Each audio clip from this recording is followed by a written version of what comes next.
In my Fabian pamphlet on immigration, what I try to do is answer the question about what should a Labour government do on immigration? What would its points-based system look like? What principles would guide it? What would make it different from what we see at the moment under the Conservative government? What I do is I use the principle of fairness that runs through my policies, and I separate them looking at respect, looking at prosperity, looking at security, covering all areas, looking to make the most of the opportunities with Brexit. So, for example, more flexible work visas, more use of regional visas, more opportunities for students and academic staff in a revised, reformed and expanded touring scheme, looking at families. At the moment, there's a price on love. There's a cost to bringing families over and a lot of barriers to that.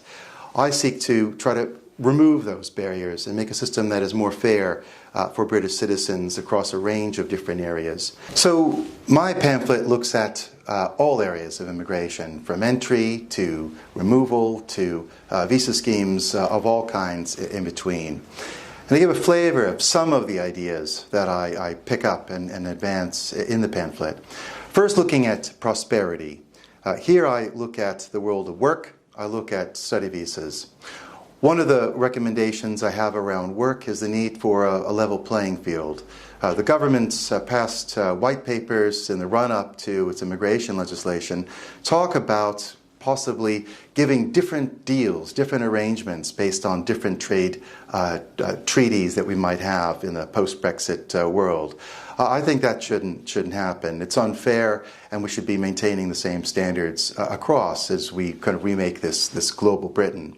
The other thing that's really important now that there is this greater opportunity to be more flexible with our immigration system is to be more flexible with the points-based system, to have more use and more opportunities for businesses to tap into short-term visas, but also to advance regional visas to really unlock the potential around the country.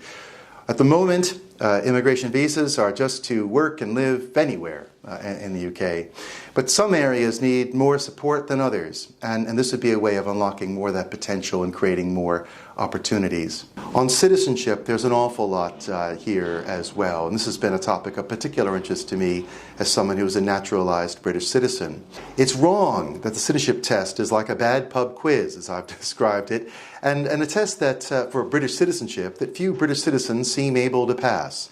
There should be a new public consultation. It should look at the ways in which what the public expects. It should look at those expectation issues.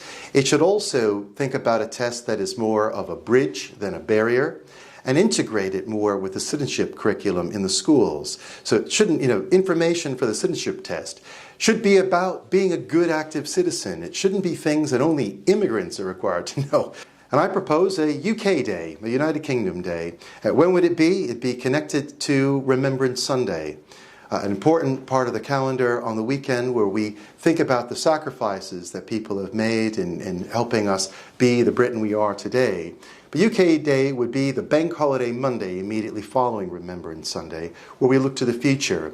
And it would look to incorporate elements of Thanksgiving that we see in Canada, that we see in the United States, a moment where families come together and communities come together, and also taking some inspiration from Australia Day in Australia, where it's a moment of national celebration, and also where there are large citizenship ceremonies that happen for those who've met the requirements. I think over the course of the pandemic, as we've been separated from our loved ones and our communities for the last couple of years, essentially, that this need of coming together, the importance of seeing one another and engaging with our communities, our family and friends, is something I think the value of that has kind of reasserted itself. I then end the pamphlet looking at security, a variety of security issues.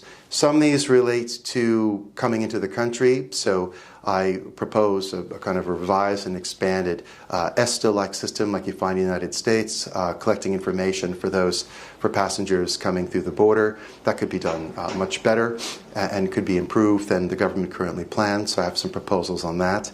We should end the hostile environment, something that has been kind of a keen thing for a number of people in the party. But one of the reasons to dislike it, of course, is its lack of compassion. The other thing to not like about it is it just hasn't worked.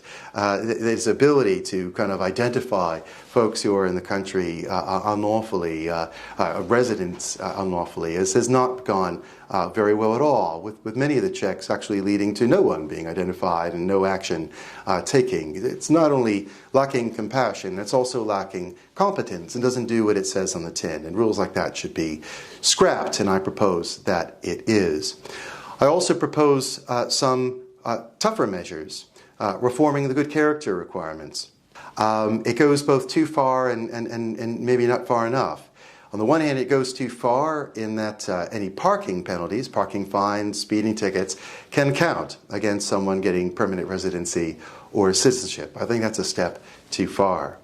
But in other areas, it doesn't go far enough. If someone was convicted of a serious violent crime or sexual offense, unless it's sentenced for 4 years or more, someone may not be barred from being able to continue to remain resident in the UK. And I think that there should be certain barriers to that, that those who are on a sex offender register would be barred. I also recommend introducing a hate offenders register, very similar to the sex offenders register. Labour Party stands up for equality, inclusion, and diversity. Hate crimes are against that. They oppose that, are threatening to that. And I think that we can do more to take a tougher stand on that. And so the introduction of a register, and that this would be a block to those wanting permanent residency or citizenship, is something else, I think, where Labour can, following its values, take a tougher stand in elements like that. So across all these different schemes, you see, I talk about work, I talk about study, family, I talk about asylum, I talk about citizenship, I talk about English, I talk about all kinds of issues in a wide-ranging pamphlet that gives over 60 policy proposals for a Labour government. Many people say, what would the Labour Party do if it was in power? What would its points-based system look like? What would be different about a Labour view on immigration? My view is it would be a fair system. Fairness and justice runs right through it, with policies aiming to improve our prosperity, our security, and respect for others.